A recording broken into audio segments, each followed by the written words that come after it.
10월 1일 오늘의 말씀은 열왕기하 16장 1절에서 20절입니다.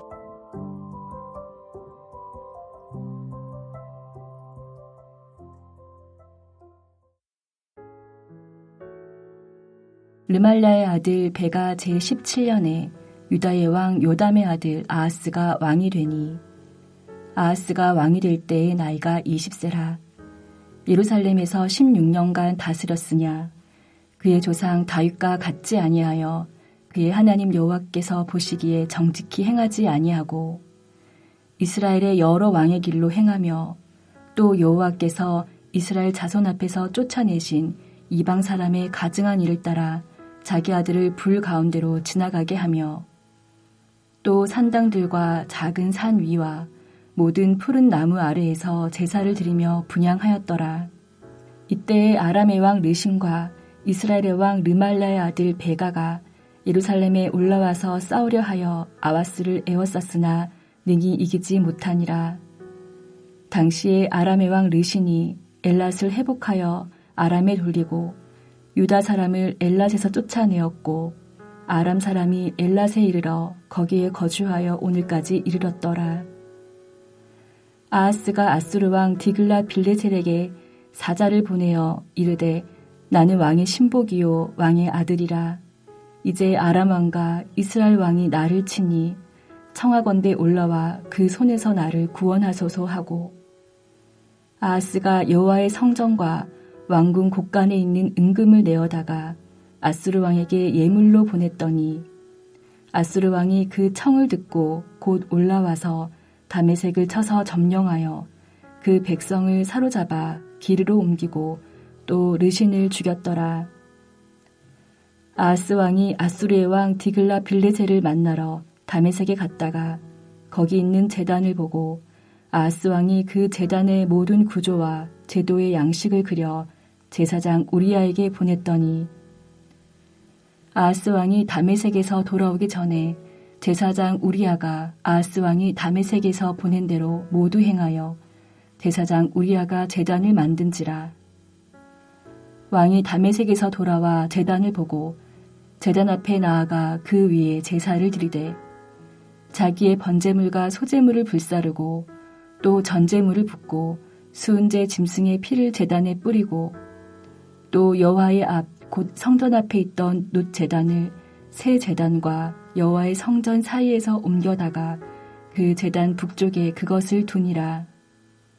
아하스 왕이 제사장 우리야에게 명령하여 이르되 아침 번제물과 저녁 소제물과 왕의 번제물과 그 소제물과 모든 국민의 번제물과 그 소제물과 전제물을 다 이 큰 제단 위에 불사르고 또 번제물의 피와 다른 제물의 피를 다 그 위에 뿌리라.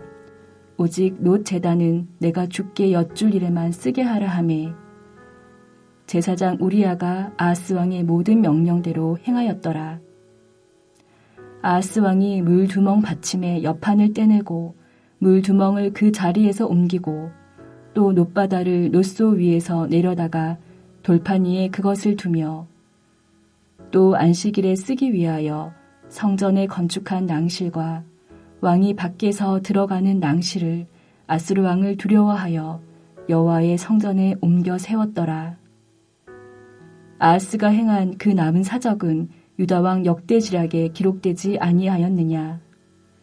아하스가 그의 조상들과 함께 잠에 다윗성에 그 열조와 함께 장사되고 그의 아들 히스기야가 대신하여 왕이 되니라. 금요일 새벽 말씀의 자리 앞에 나오신 모든 분들을 주님의 이름으로 축복합니다. 하나님의 백성인 이 아하스 왕이 아수르의 힘을 빌려서 아람과 이스라엘 연합군을 이깁니다. 근데 그것이 완전한 승리와 성공인가? 그렇지 않습니다. 일시적인 승리와 성공을 거둔 것처럼 보입니다. 그런데 왜 그는 결국 아수르 왕을 섬기게 됐을까요? 아하스 왕은 왜 결국 더 큰 영적인 위기 속에 빠지게 된 것일까요? 그것은 아하스 왕이 하나님께서 자신을 보호하신다라고 하는 것, 그것을 믿지 않고 세상의 방법, 문제를 해결하려 했기 때문에 그렇습니다. 일시적인 승리를 위해서 눈앞에 놓인 승리를 위해서 나아갔지만 그의 영적인 모든 상태는 하나님을 더 멀리하고 결국 아수르의 영향권 안에 들어가게 됩니다. 결국 영적인 노예 상태로 전락하게 됩니다. 아하스 왕의 이름의 뜻은 소유자, 잡다라고 하는 의미가 있습니다. 누구의 아들이냐면 요담의 아들입니다. 그의 아버지 요담의 이름의 뜻은 여호와는 완전하시다. 그러니까 아버지의 이름의 뜻과 자신의 이름을 붙여서 보면은 여호와는 완전하시다. 그분이 나의 소유자시다. 그분을 잡아야 된다. 완전하신 여호와 하나님을 잡는 인생, 나의 소유권자 되시는 여호와 하나님을 의지하고 신뢰하는 인생으로 살아야 됩니다. 이름의 뜻처럼. 하지만 아하스의 소유자는 누가 됐습니까? 아수르 왕이 되었습니다. 아하스를 무엇을 잡았습니까? 완전하신 여호와 하나님이 아닌 세상에 능력 있어 보이는 일시적으로 승리를 거머쥐게 해줄 어떤 대상을 향해 잡습니다. 사랑하는 성도 여러분, 우리는 종종 인생 가운데서 어떤 갑작스러운 어려움의 위기 속에 당면할 때가 있습니다. 직장 내에서 갈등이라든지 가정의 갑작스러운 어려움이라든지 질병이라든지 어떤 부분의 내 미래 진로라든지 우리의 삶을 압박해오는 문제들 앞에 우리는 자연스럽게 뭘 합니까? 압박해오는 문제들을 해결하고자 합니다. 근데 해결할 대상을 누구로 찾습니까? 하나님의 뜻을 구하기보다 완전하신 여호와 하나님을 붙잡고 나아가기보다 세상적인 방법을 더 쉽게 선택하려 할 때가 많습니다. 오늘 아하스 왕의 이야기가 바로 그러합니다. 아하스 왕은 하나님을 의지하지 않고 세상의 강대국인 아수르에게 도움을 요청합니다. 결국은 그의 모든 인생이 어떻게 됐는가? 그는 결국 더 큰 영적인 노예로, 파멸로 그 인생을 마감합니다. 아하스가 통치하던 그 시기에 그의 통치 가운데 그는 정치적인 위기 속에 있었습니다. 유다는 북이스라엘과 아람의 연합군에게 큰 위협을 받고 있었습니다. 두 나라가 합쳐서 유다를 공격하고 압박했습니다. 아하스는 당연히 두려움을 느꼈을 것입니다. 그 위기에서 벗어나기 위해서 아수르 왕 디글랏 빌레셋에게 도움을 요청합니다. 그리고 결국은 예루살렘의 성전의 금과 은을 모아서 아수르 왕에게 조공으로 바칩니다. 또 그 대가로 군사적인 지원을 받습니다. 오늘날의 강대국과 열강 속에서 지금 놓여져 있는 현실이 그러하죠. 북한의 현실이 그러하고 전쟁을 벌이고 있는 모든 강대국과 여러 현실들이 그러합니다. 결국은 표면적으로는 아하스가 그 위기에서 벗어난 어떤 성공적인 전략처럼 보이지만 최종적으로 아하스의 모든 결정권, 모든 소유권자는 하나님이 아니라 아수르가 됩니다. 아수르 왕이 됩니다. 아수르의 영향력 아래에서 임하게 됩니다. 하나님의 뜻의 영향력이 아니라 아수르 왕의 영향력, 아수르 왕의 명령에 따라서 나가게 됩니다.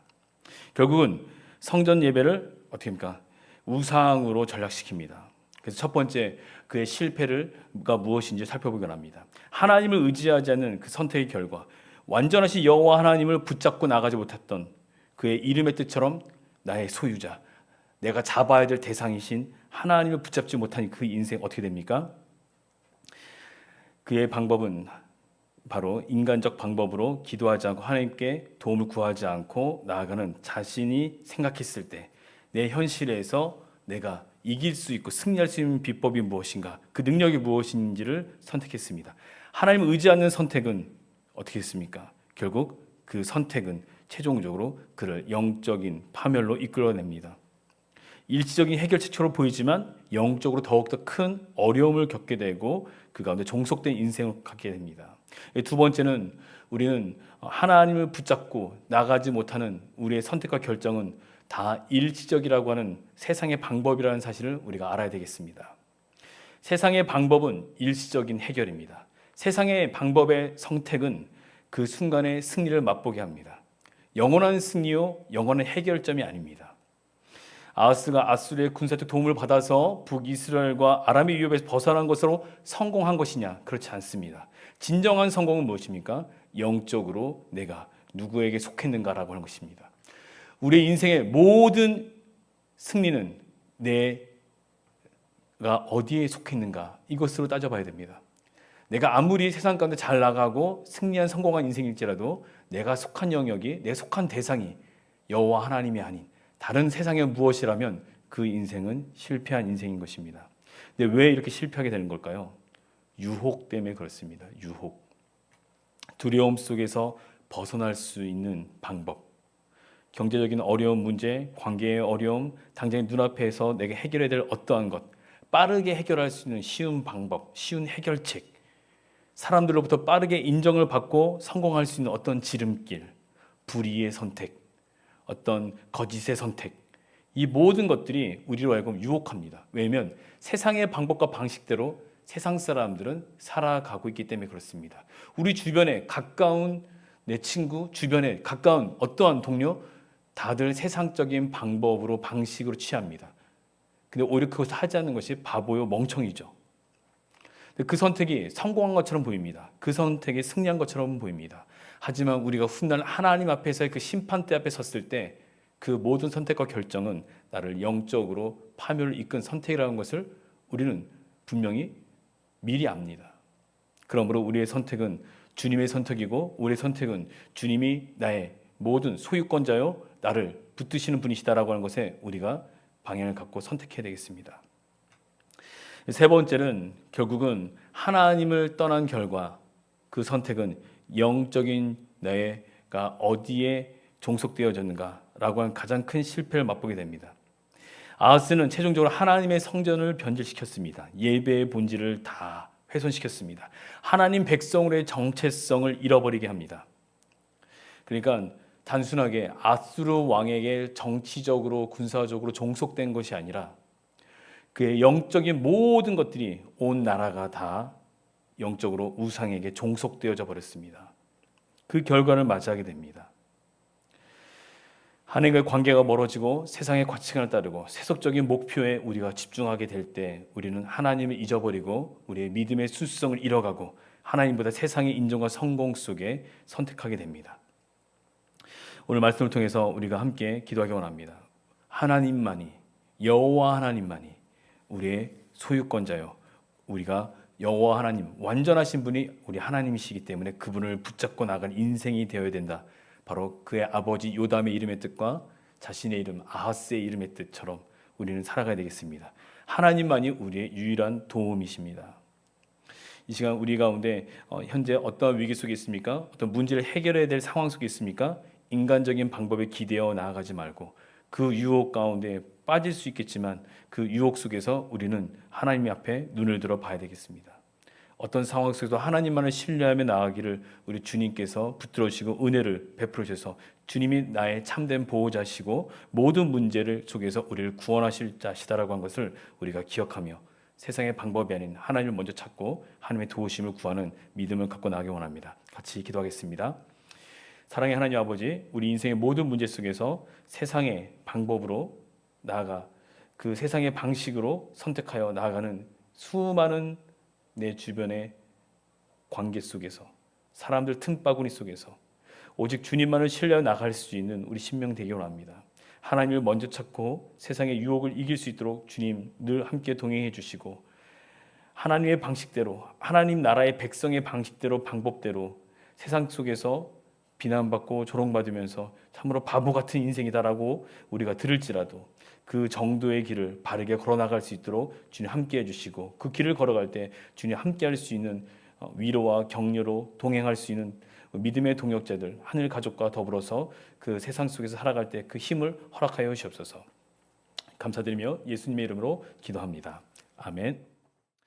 하늘에 계신 우리 아버지여, 이름이 거룩히 여김을 받으시오며 나라가 임하시오며 뜻이 하늘에서 이루어진 것 같이 땅에서도 이루어지이다.